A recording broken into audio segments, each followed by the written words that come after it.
Welcome exiles, I present to you my very own build, which is the Herald of Ash, cast on Ignite, Detonate Dead, Titan. All the maps featured in this video are at least tier 15 and my budget is around 10 divines. The premise of this build is literally to explode the entire screen. That's it, and it works great, I promise you. So let's get into it. How this build essentially works is that we're using mace auto attack because it costs no mana, along with a Cultist Greathammer which deals splash damage to enemies within 1.8 meters and stacking as much area of effect as we can to ignite and to explode the entire screen within one hit. We have 4 different sources of explodes, along with enough damage and attack speed for the clear to feel really nice and smooth. The sources of explodes are as follows. We have Herald of Ash. That is a buff that explodes enemies on kill and ignites everything around it based on a percentage of overkill damage. Cast on Ignite, Detonate Dead explodes corpses, dealing damage based on a percentage of the enemy's total life and leaves temporary burning ground. Fiery Explosions is a support gem we have linked with auto attack, giving us a 60% chance for enemies to explode upon death, once again dealing damage based on a percentage of the enemy's total life. And an Amulet Anoint, providing us with an additional 5% for enemies to explode upon death, as well as more area of effect, which is quite nice. All of this synergizes really nicely and gives us this awesome chain reaction. Stacking area of effect with a Cultist Hammer and using auto attack allows us to hit the entire screen just by hitting the first enemy we see, usually killing them within that first hit as well.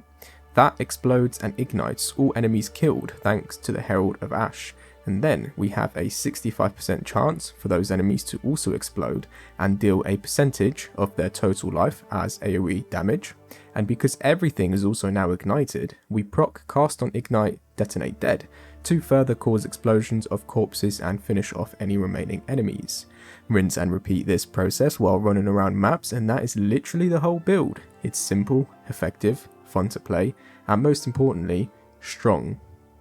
For the single target we opt in for an Ignite Hammer of the Gods, which we have to set up for a little bit. We do this by building up 10 rage, using Infernal Cry, placing down a flame wall and cursing the boss with flammability. But if all goes well, the hammer will drop and deal a substantial amount of initial hit damage and then a massive amount of overtime fire damage. During this we can also auto attack the boss, and thanks to the scaling of increased damage to burning enemies, this does actually help quite a bit, but generally we're just waiting to repeat the process of building up rage, war crying, placing the firewall, cursing the boss and dropping another hammer. As for the rage, we gain 5 on hit, so it's really easy to build up to 10, and why specifically we need 10 is because we use 10 of it upon using the Infernal Cry to further boost the damage of our hammer. And if you build up any more rage than 10, that's even better, simply because the more rage you have, the more it will boost the damage of the hammer.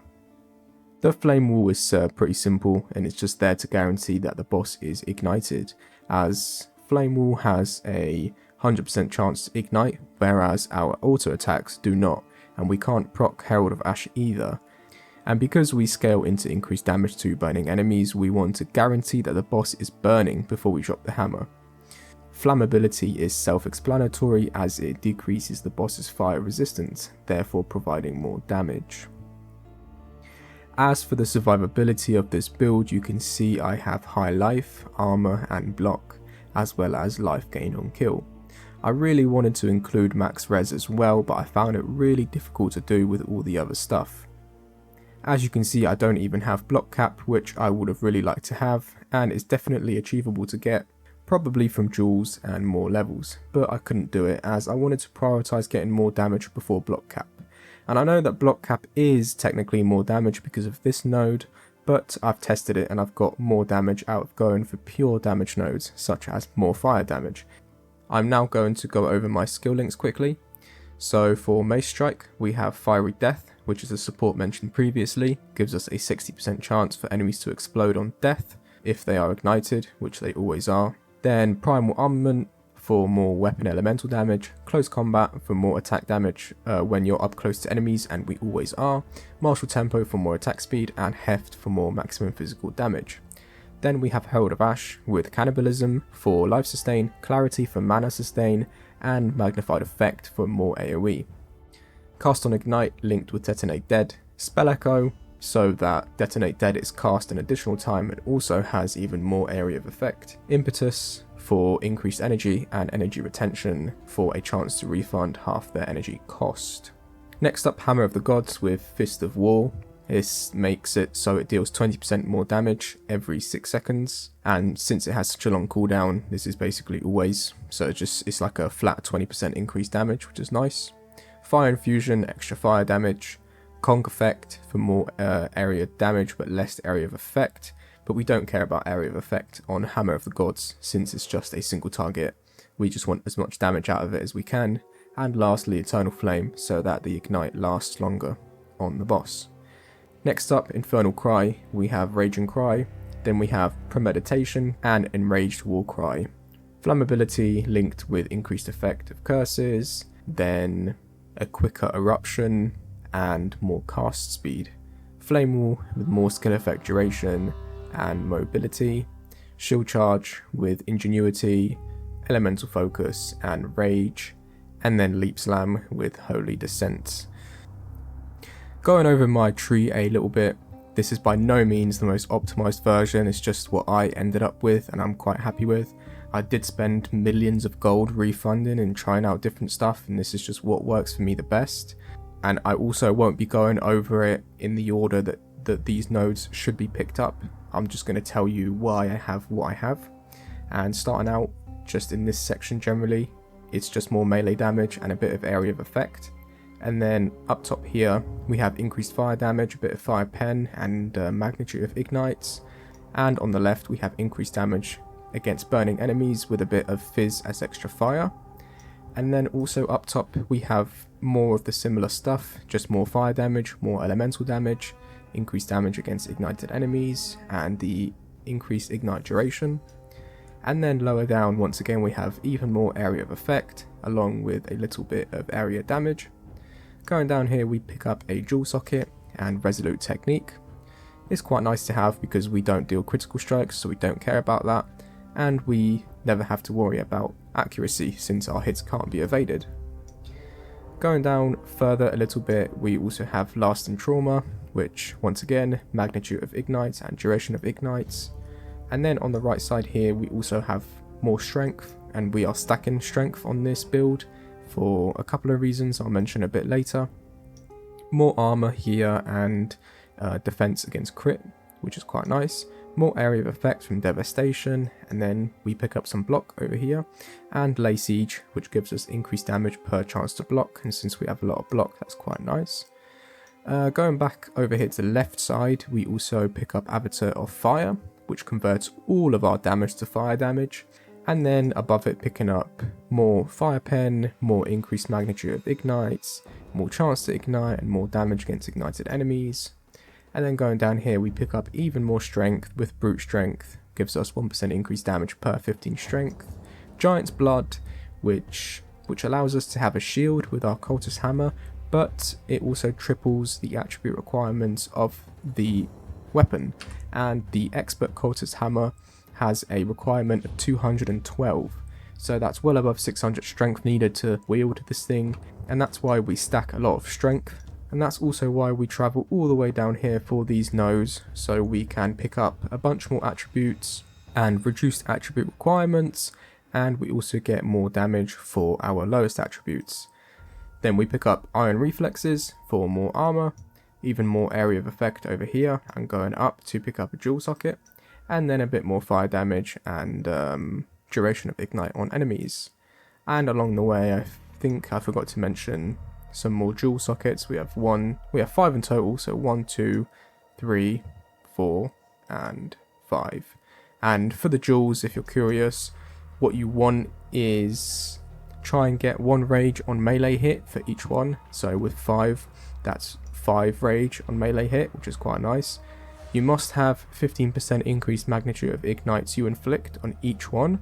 Try getting some with block chance, just so you can get a little bit more block. And then apart from that, go for more fire damage, go for more elemental damage, even possibly increased damage with maces.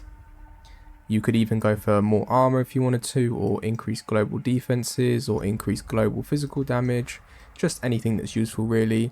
But the must-haves is definitely the magnitude of ignites and the rage on melee hit. And then lastly, going over my gear. As I mentioned at the start of the video, my gear is around a 10 divine budget, so nothing crazy.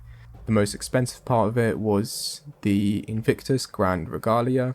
I found one with Corrupt of 3% additional physical damage reduction, and it has increased attributes per socketed soul core and increased maximum life per socketed soul core. And I socketed 4 times 2% maximum life, which gives me a total of 8% increased maximum life, as I was trying to stack life on this build as much as possible.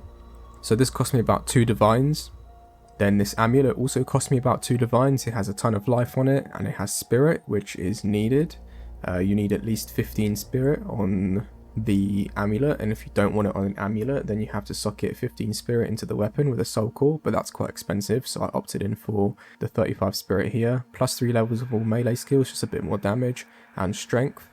You'll see that I have strength on nearly like everything, because we're trying to stack strength for the requirement of the mace, and also for more life. So this amulet cost me about 2 divines, this ring over here cost me about 1 divine. Physical damage and fire damage to attacks, life, strength, resistances, same with my other ring, cost me about 1 divine, literally the exact same thing, but this one has a bit of dex on it, because you do need 50 dex and 50 int for the Grand Regalia. Then the helmet, I have int on it as well, a bunch of life, increased armor, and then res. The gloves, I have fire damage to attacks, a bunch of life, attack speed. Attack speed is quite important for this build to feel good. I recommend an attack time of around 0.6. I'd probably say anything above 0.7 probably won't feel that good. So I do recommend you get as much attack speed on the gloves as you can, as well as on the weapon. But anyway, a bit of cold res and gain life on kill, which is also really nice for sustain. I recommend you get gain life on kill on your gloves, on your hammer, just wherever you can really, because it does feel quite good. The belt, just a bunch of armor, life, strength, resists. The boots, make sure you have 35% increased movement speed, that's just a must have, a bunch of life, and then res. My shield is a bunch of life, a lot of block chance, additional fizz damage reduction, max res, and so on. For the weapon, I tested out a lot of different things. I spent a lot of money just buying cultist maces to see what worked best, because I wasn't sure if you should go for, you know, the most amount of fire damage or LE damage, or I don't know, maybe melee skills or fizz. But at the end, I think I came to a conclusion that the best hammer you could possibly go for in this build is as high of a fizz damage hammer as you can get your hands on, with as much added fire damage to it. And I would highly suggest getting attack speed, because it feels really nice. So this mace is probably around 1 divine. It has a fair amount of fizz damage and fire damage, and then 20% attack speed. Everything else is kind of just like meh, but yeah. And that about sums up everything. I hope you guys have enjoyed this video, my little showcase of my build. And if any of you end up trying it out, please let me know if you have any further improvements and any further optimization. I'm sure there is a lot that I could do. If any of you have any questions, feel free to leave them in the comments below. I'll try and answer everything I possibly can. But with all that being said, thank you so much for watching this video. I really appreciate it. And as always, stay exiled.